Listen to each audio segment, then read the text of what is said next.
Okay, thanks, Rod. Now it's my great pleasure to introduce the speaker for our next session, which is titled Marketing the Library, How to Achieve Cut-Through Amid a Tsunami of Marketing Messages. So our speaker this afternoon is Clayton. Clayton is a digital strategy and transformation specialist with experience in a broad range of industry sectors, including local, state and federal government, military and defence, recruitment and professional services, education, small business, retail and banking and finance. And he doesn't look that old, but there we go. Clayton has worked as the National Digital Manager for Defence Force Recruiting, responsible for the award-winning defencejobs.gov.au website and the world's most popular recruiting-focused YouTube channel. He is the founder and co-owner of leading Australian online bookstore Boomerang Books. He has also worked as the digital strategist at Rundle Mall and Public Library Services of South Australia, the manager of digital strategy at TAFE South Australia, and is currently the manager of marketing and communications at the City of Adelaide in South Australia. I would now like to invite Clayton up to speak. And I think you all know the drill, but please hold your questions till at the end. Thank you.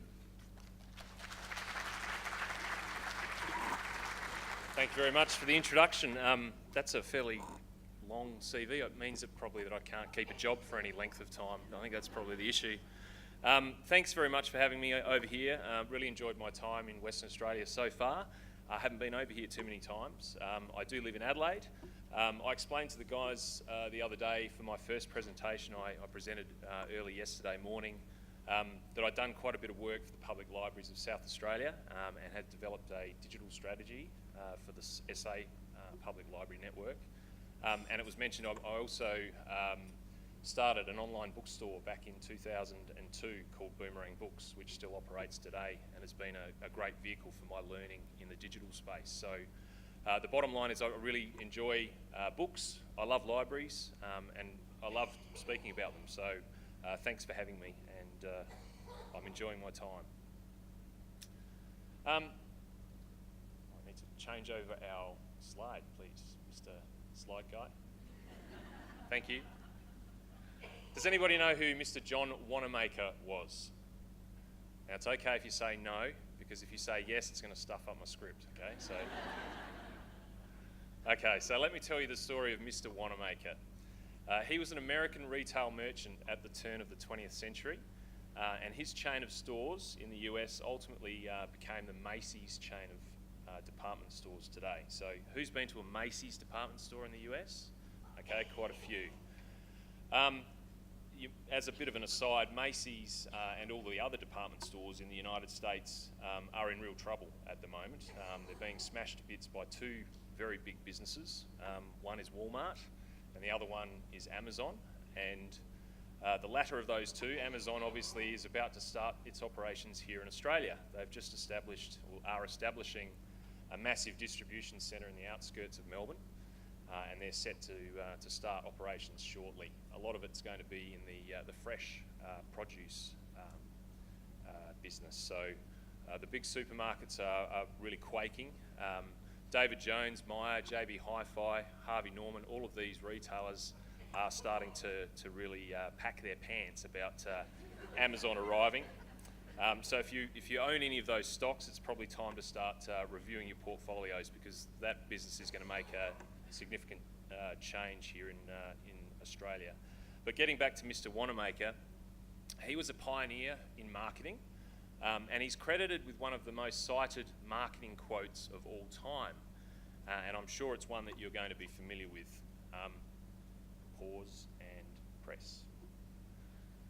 Half the money I spend on advertising is wasted. The trouble is, I don't know which half. I'm sure most of you will have heard that quote at some stage, and it probably rings true for us when we're asked by our councils to justify the marketing spend that we make to try and promote our libraries and to demonstrate a return on investment for that money. But I actually think that this guy's a bit of a whinger, because he made this observation over 100 years ago at a time when advertising was much, much simpler. Back in his day, there really was only a couple of marketing channels that were available to him, and they were probably just print and display advertising. So how hard could it be? Imagine what he'd think about today's world that we live in, and how marketing has become so much more difficult. Today we have an infinite choice of products and services, and they're accessible to us from all over the globe. There's cutthroat competition in the marketplace, which drives prices down, making it more difficult for businesses to survive and to market. There's a saturation of marketing messages out there in the marketplace. Scientific studies tell us that each individual is subject to about 4,000 to 10,000 marketing messages per day.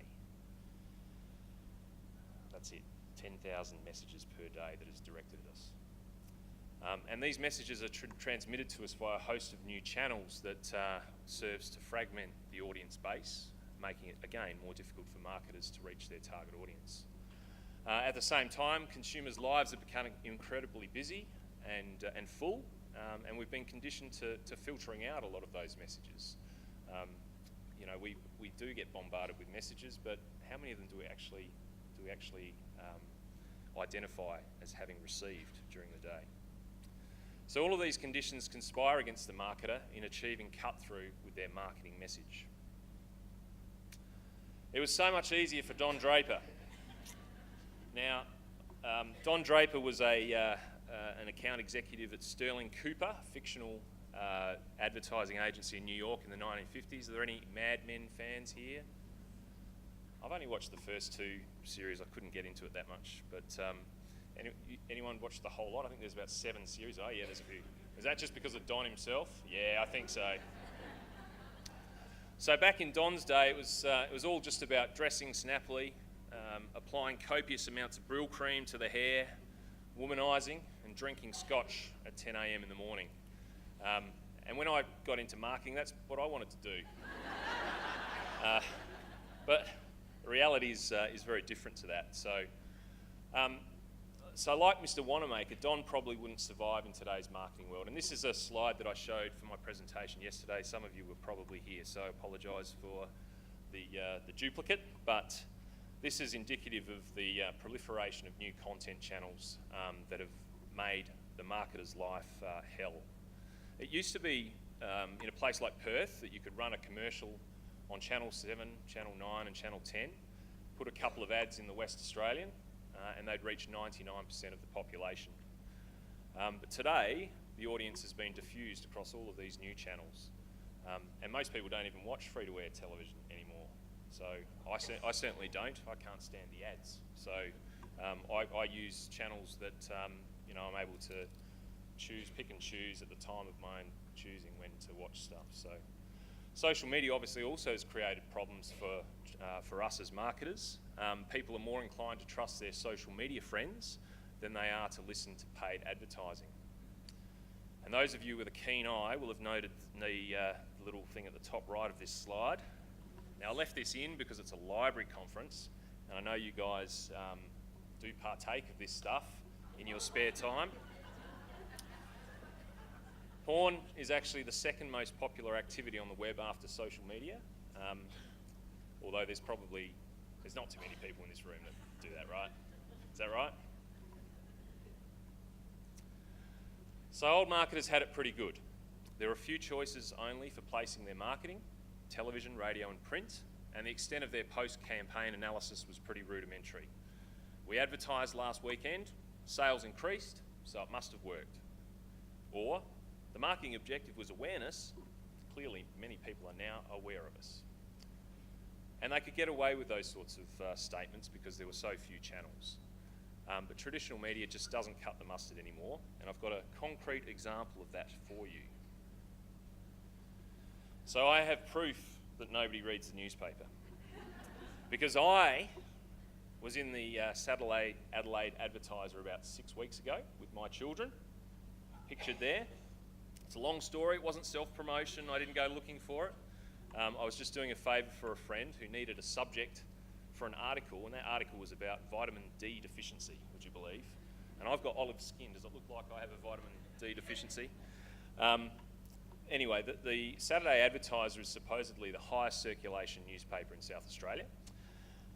But I was really surprised that nobody actually mentioned the fact that they'd seen me in the newspaper. And I thought about that, and it could be one of two things. A, I don't have any friends. B, nobody reads the newspaper. So my inclination is to go for the latter. So that's proof that traditional marketing media is dead. So the new marketing is very different. It's less art, it's less Don Draper sitting around a boardroom smoking cigars and coming up with great ideas, and it's more about science, and it's more about digital. Digital advertising is clearly the shift that big companies are making. They're taking their money away from television, radio and print, and they're putting it all into highly targeted digital advertising, the likes of Google AdWords, online display advertising, paid social media advertising. Customer relationship management is big in organisations today. This is having a single view of each customer that is engaged with the company, understanding their preferences and history with the organisation, and then using that information to tailor the offering to that individual's specific requirements. Data-driven marketing, personalisation and marketing automation. So this is where marketing content is distributed automatically based on our knowledge of our customer. So think Amazon's "you might also like" function, think trigger SMS messaging from our banks and the like. Big data, machine learning and artificial intelligence are all buzzwords that you may have heard of, a growing field that enables us to make predictive insights about the future activity of our customers. And in time, this sort of technology will enable us to market products to customers at precisely the moment in time that they're looking for that product. Social media, as mentioned before, has impacted marketing phenomenally, and we're getting our buying recommendations from our friends electronically now, and not from advertisers. The growing field of user experience, design thinking and agile methodologies. These methodologies put the customer at the heart of all decision making, and they allow us to improve the customer experience. And finally, marketing analytics. Basically, this enables us to measure absolutely everything that we do to determine what works, what doesn't work, and to hone our marketing spend to make sure that we're achieving the very best return on investment. So just some statistics on the marketing spending that's occurring out there. These are the last 6 years in the United States, but as we know, these translate very well across to Australian statistics as well. TV advertising spend has remained relatively static. Well, people still watch television in all its various guises, but digital advertising has grown 71% in the last 6 years, and mobile advertising has grown 2,200% in that time. So going back 10 years ago, we didn't, and I see people taking photos with their smartphones, we didn't carry those things everywhere. We do now, and we pull them out at a moment's notice to take photos of screens. I said to the group yesterday that I think it's proven there's about 20% of people are willing to admit that they use their smartphone on the toilet, and probably the other 80% are liars. So there's been a significant shift. Print advertising also is down 33%. So, and when you think about it, look, the benefits of digital advertising far outweigh those of traditional media. It's far cheaper. It can be targeted specifically to particular demographics. It can be turned on and off at will. It can be on the basis of somebody making an action, clicking on a button, and in that case is the only situation that you pay a fee for that marketing. And it's completely measurable. We can slice and dice all of the information that from basically the time the person clicks through to the final add to cart and then checkout. So these are all the things that traditional advertising hasn't been able to provide us with. So,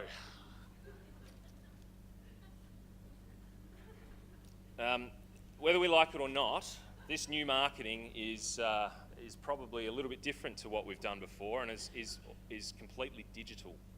And because it's digital, it increasingly draws marketing and librarians seeking to market their offering into the orbit of the information technology professional. So the challenge for organisations in this regard is this. The IT person typically has little idea about customers, sitting in their dark room with their glasses on, looking at their screen. They don't understand customer preferences, and they don't really have any desire to really learn about the customer. Marketing people or librarians who interface with their customers similarly have little understanding about technology and information systems, and often have no desire to learn about those things either. Now, somewhere in the middle of those two things is where the sweet spot is for marketing these days and delivering great customer solutions. So I'm interested to know if you could put your hand up if you've ever come into conflict with your council's IT team. Right. Okay. Point proven. Very good. Okay, so the important thing to remember is that it's not about us, it's not about the IT team, it's not about us locking horns with the IT team. It's really very much about the customer, and we need to refocus our attention on them as the most important stakeholder in all of this. And the very best marketing uses the WIFM principle, which stands for what's in it for me. It addresses the customer's requirements, their needs. It puts you in the shoes of the customer and asks the question, you know, what's in it for me? Now, some of these that are listed here aren't all applicable to libraries, but these are the top 5 things that people want from businesses on social media, according to the Census Social Media Report, which came out just a couple of months ago. So discounts, giveaways, product information, invitations to events, tips and advice.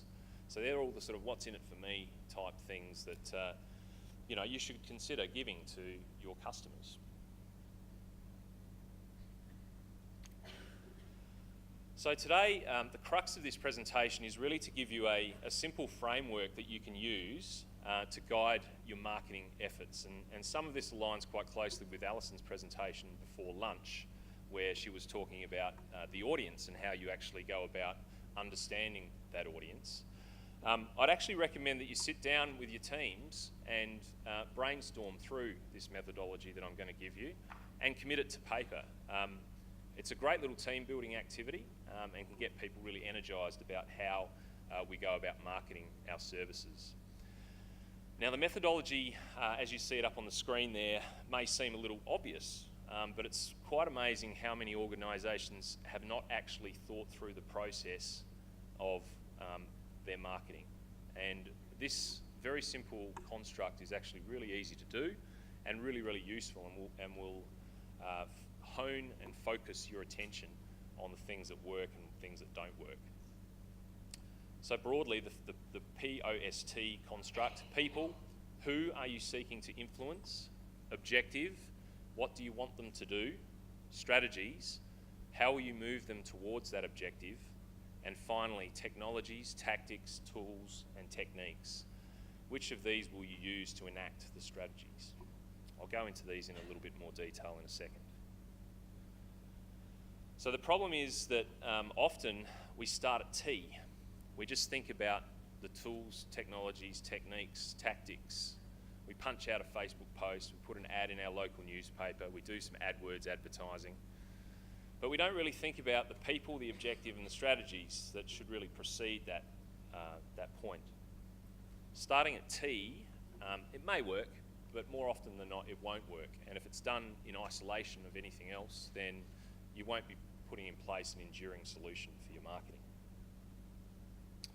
So here's a simple example. Shit, everybody seems to have a Facebook page. Let's drop everything and start a Facebook page so that we can keep up with the Joneses. Now the problem with that is that Facebook is now littered with all of these aborted Facebook pages with tumbleweeds blowing through them, with 1 or 2 posts that have not gone anywhere. Is anyone going to put up their hand and say that that's our Facebook page? No? Okay, good. You've all got fantastic Facebook pages. The same goes for any other technology though. Snapchat, Instagram, Twitter. We may have all made forays into each of those technologies without really thinking about whether it was going to be of benefit to our organisation. So the point I'm making is that if you use that post methodology, then you'll actually settle on the right technologies to use and the right tactics to use for your particular library. One important caveat to that, it's okay to experiment. You should dabble with new technologies. Just don't sort of bet the farm entirely on a particular technology before really thinking about how it should be used. So let's run through the methodology. The first thing to consider is people, the audience, the guys that you're trying to influence. So look, in today's world, the organisations that really succeed are those that are customer-centric, and they put the user, the customer, at the centre of all of their decision making. And we have to really think about them first, above everything.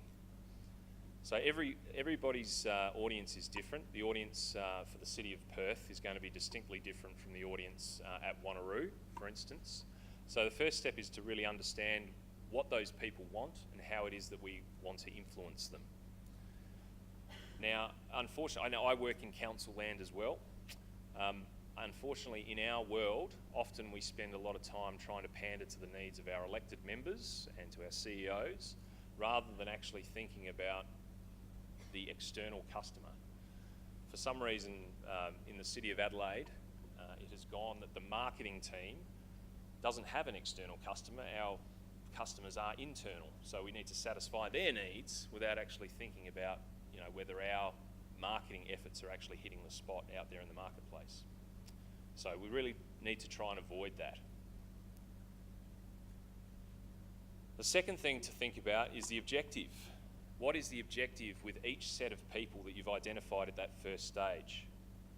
You might have a different objective for each of the different segments of audience. For teenagers, you might want to alert them to the fact that they can download ebooks for free through the library. For pensioners, you might want to increase their digital literacy so that they then have the ability to download ebooks. So it's subtly different for each audience segment. The third step, strategies. For each of the groups of people that you have and for the various objectives, what are the things that you're going to do to move those people towards the objective? It might be about producing a written content calendar that contains information about your services. It might be an event calendar. It might be weekly newsletters about particular activities that your library runs. It might be about providing specialist equipment in your libraries to people to use, starting a coding club, all of those sorts of things are strategies. And then finally, once you've considered all of those things, then you can apply the very specific technologies, tactics and tools to the problem. It might be a blog, it might be a Facebook page, an email newsletter, a YouTube channel. Now that you know precisely what it is that you're seeking to achieve and with what people you're wanting to achieve it with, then you're going to be able to do these things so much better. Alternatively, you might decide that digital tools themselves aren't the answer. They might not be appropriate to use to try and achieve particular outcomes with particular groups of people.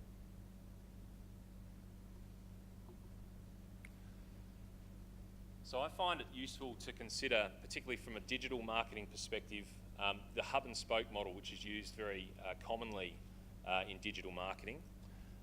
For most organisations, the website represents the core digital asset of the organisation, and it's the place where we drive all of our traffic from all the various marketing channels that we utilise. Now, I understand that it's a bit problematic for you guys because a lot of you operate effectively two websites. You're operating perhaps a section in your council's content management system, as well as operating a catalogue website. That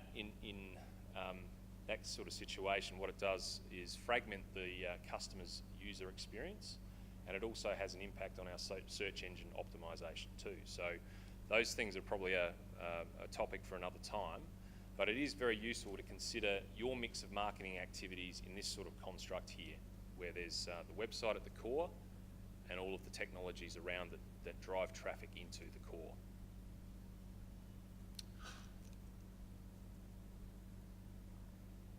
So now I'm just going to cover, in the last 15 minutes or so, a quick case study of a library called Libraria. Now, I came up with that name. It's pretty good, don't you think? Yeah. Lots of imagination required there. Clayton, well done. So the Libraria team, they were at this presentation and they went away and they did a post analysis. And in addition to their catalogue website, which they see as their core digital asset, they've chosen to focus on 5 technologies to engage with their audience and to help drive the traffic in their little digital mix.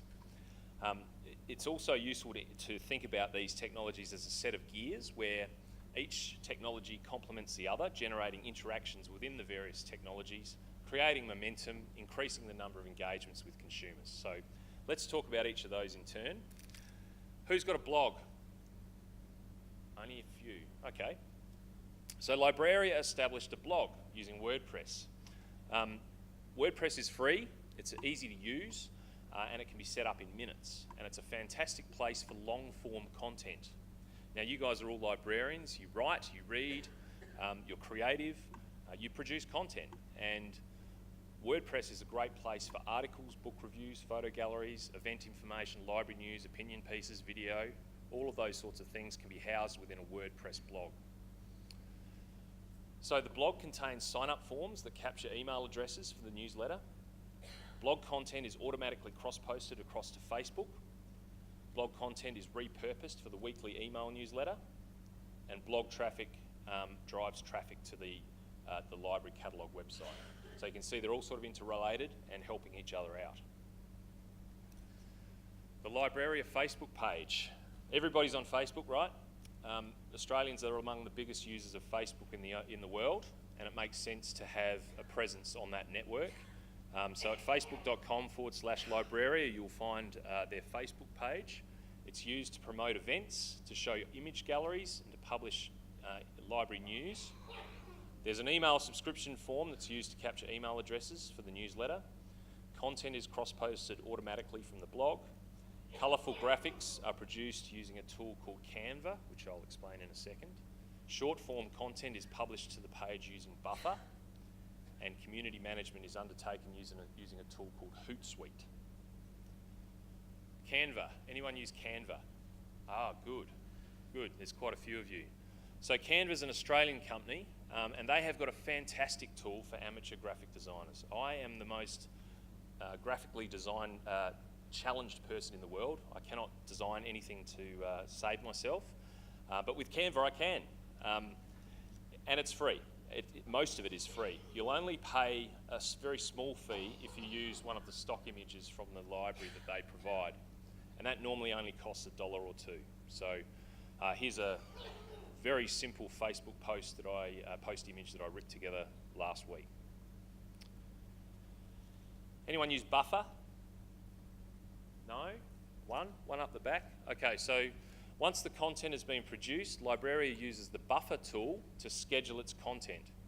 So Buffer allows you to create an online content calendar and post content to any social media channel on a scheduled basis ahead of time.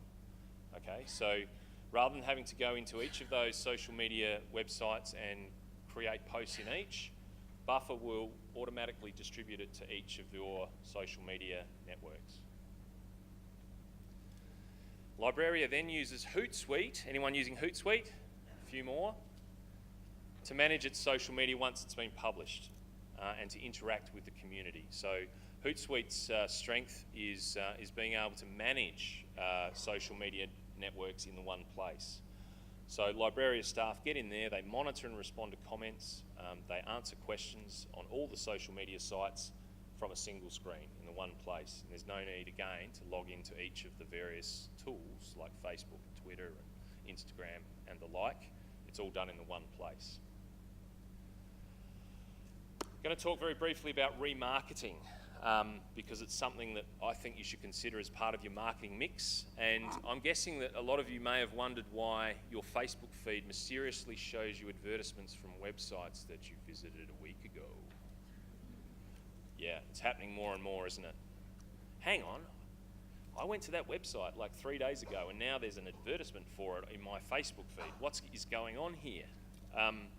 Well, there's method in the madness. What happens is remarketing permits this to happen. And remarketing is a small bit of code that is placed on websites. When you go to that website, the code fires and talks to Facebook and says, hey, this guy, Clayton, who is logged in Facebook, we can identify him on this website. We're going to tell Facebook that he's been visiting this website. I then get added to an audience in Facebook, an audience that's been established by an advertiser, and that advertisement for that website will be displayed when I come back to my Facebook feed, all right? So it's very Orwellian as per my little picture here, but it's happening more and more, and it also, Google and Facebook are very, very big into this. So the opportunity for you as librarians is, of course, if people come to your website, your library website, you can add them to an audience in Facebook, and then when they're on Facebook, they'll see ads from your library, next event coming up, all that sort of stuff. So it's a very targeted way of creating an audience and then providing communications to those people. So at Libraria, they've installed this little bit of code. It's called the Facebook Pixel on their catalogue website, and that's enabled remarketing to happen. They've created a custom audience of people who visited their website. They've also created a bunch of other custom audiences because they can segment those audiences based on all of the data that Facebook holds about us: age, gender, marital status, interests, sexuality, all of those things are captured by Facebook.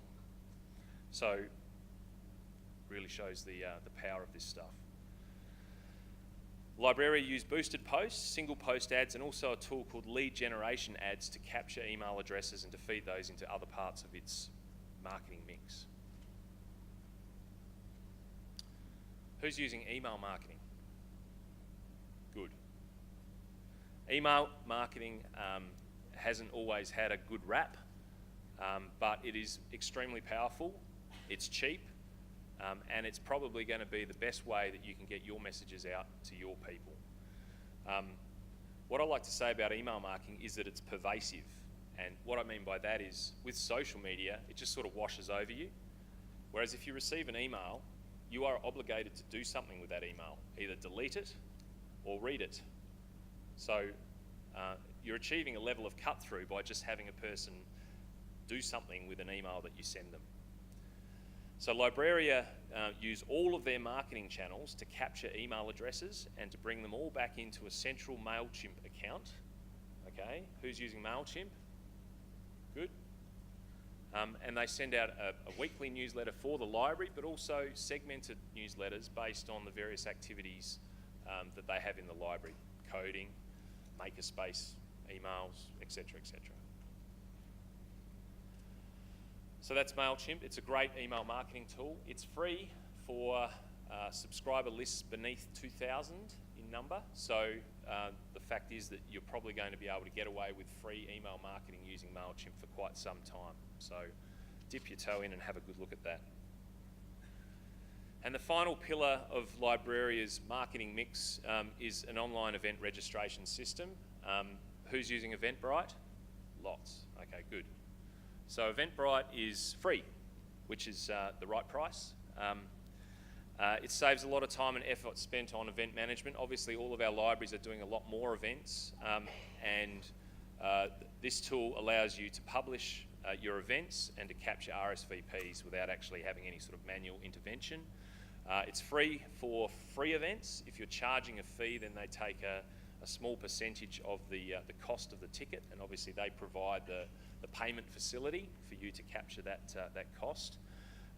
And there's the facility also for those RSVPs, the email addresses, to be put straight into MailChimp for you. So again, no intervention required, it just happens automatically.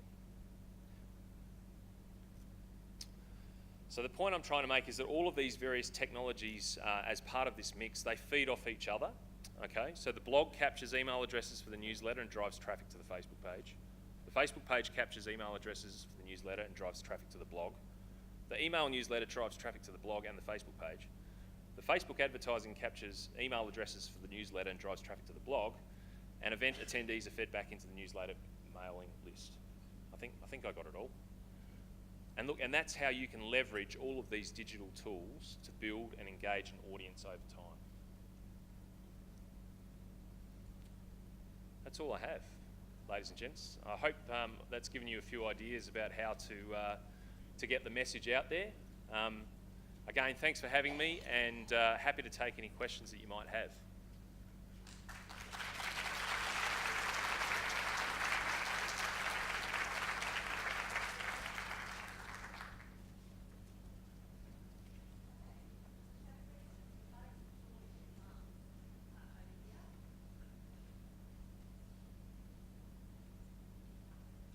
Thank you, Clayton.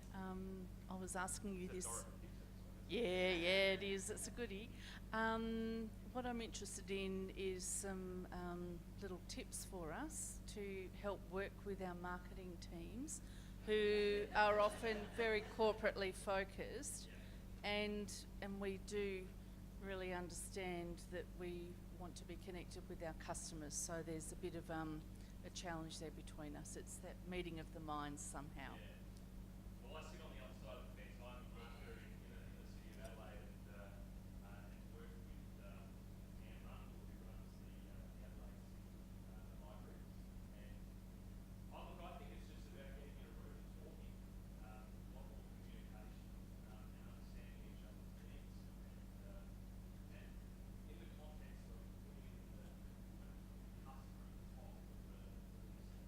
So not there, not trying to satisfy theirs sort of critical aspirations to the next step of chat about that, by the way. Can you not hear me up the back? Hello. All right. So look, I think the real key is just communication, and also putting the customer first, not the internal customer. You know, and being on the same sheet of music when it comes to that. And of course, with IT, it's probably a more difficult conversation because they don't have any concept of that. Maybe you just sort of sideline them, I don't know, and just go your own way, which happens a lot of the time, you know. So, and sometimes that's frowned upon, but sometimes you can get away with it. So that probably doesn't help at all. I'm sorry.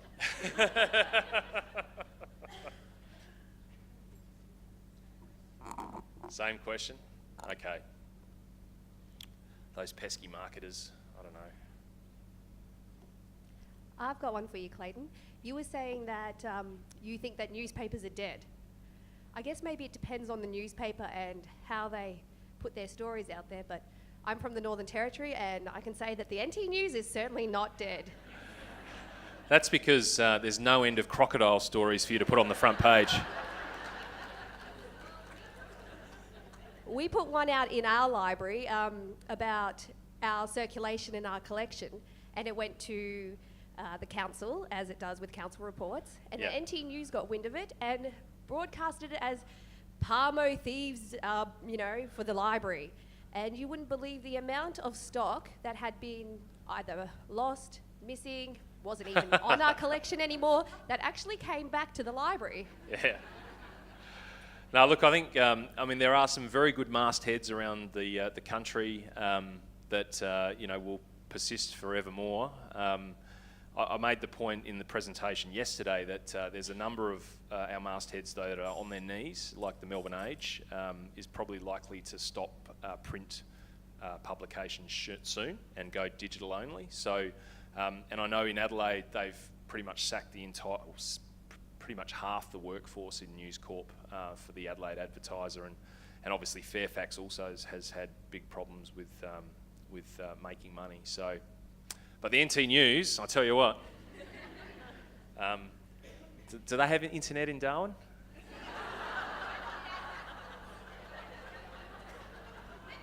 No, yeah, I know you probably got quicker than anywhere in the country. Yeah.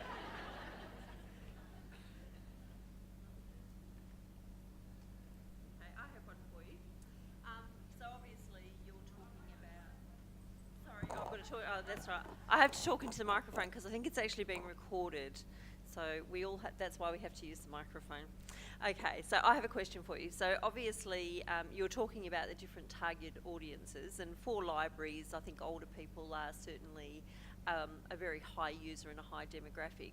So I'm just interested in how, particularly from your experience with the City of Adelaide, how they balance that marketing to the different generations.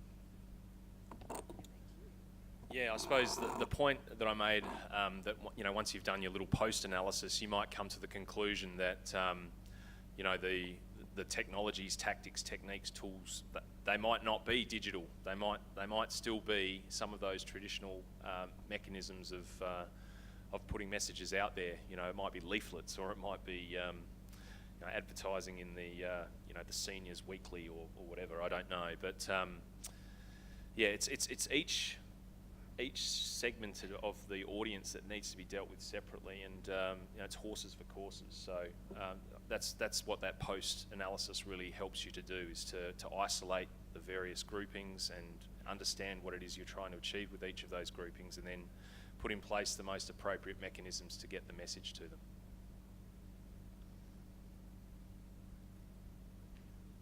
One up the back there. Oh, we have a question. Look, that sort of kind of may answer the question I was going to ask anyway, but look, any comments on local papers versus, the bigger ones? Look, in Adelaide, we've got the Messenger, which is like our suburban newspaper. It's run by News Corp, but it's very localised for the various city councils and suburbs. And we still do quite a bit of advertising in it, because it certainly reaches a certain demographic, and it's still a very appropriate mechanism for getting the message out. So you can't reach everybody by digital display advertising, and these, I'm not sure whether those newspapers will be around in 10 years' time, but at the moment there's still a fairly useful way of communicating with our stakeholders. Yeah.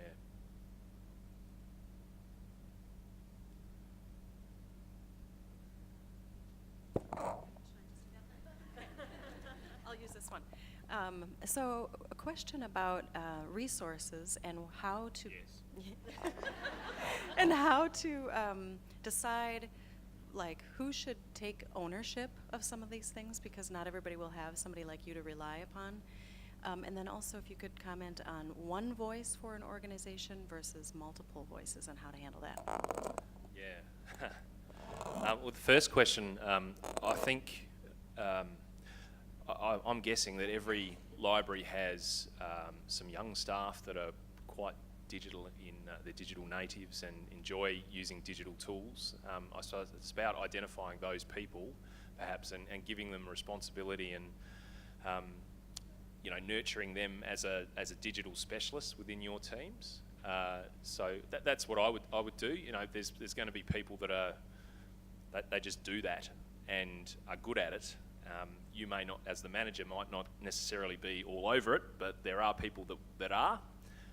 So I would certainly give them responsibility to grow in that space. In relation to staying on brand, a single brand, now that's problematic, obviously, because we are a subordinate part of a council, often with a brand marketing oriented marketing manager, and I'm not one of those. I'm a digital marketer, but they are normally very prescriptive about how the message has to go out, and I personally don't believe that. I believe that some flexibility is appropriate. The library's audience, whilst it aligns a lot with the council's audience, is different. And the offering that we're providing is different from the council's offering. Using the stock standard sort of City of Adelaide livery doesn't do the library any favours. So I think it's a negotiation process to try and unlock some of the creativity of the library and have that put out via those messages. How you go about doing that, it's about communicating and maybe a bit of arm twisting and what have you, some wrestling moves maybe. Yeah. Sorry. Tried all that. Okay. Assassination.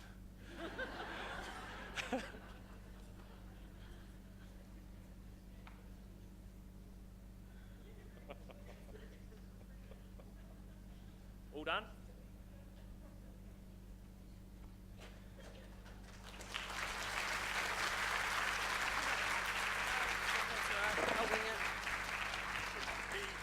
Thanks for that, Clayton. And I think with that last response, you're probably going to get them all coming up, giving you their business cards to come to their city as their local marketing manager. So, but thank you for a very interesting and entertaining presentation. Just what we need just after lunch. I think Clayton inserted quite the appropriate level of humour in there. So thank you very much. I think some really interesting points around the post. And looking at the people side of it first.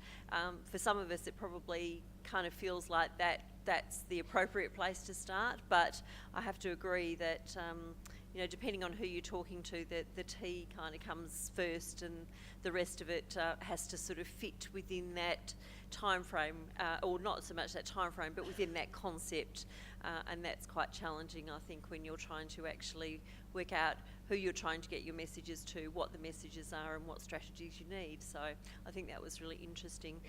So thank you again, Clayton. And now he's been here shaking the present, he told me, to try. Hang on, I haven't handed it over yet. He's been here shaking the present to work out what it is. So now you can actually get to open it. So thank you.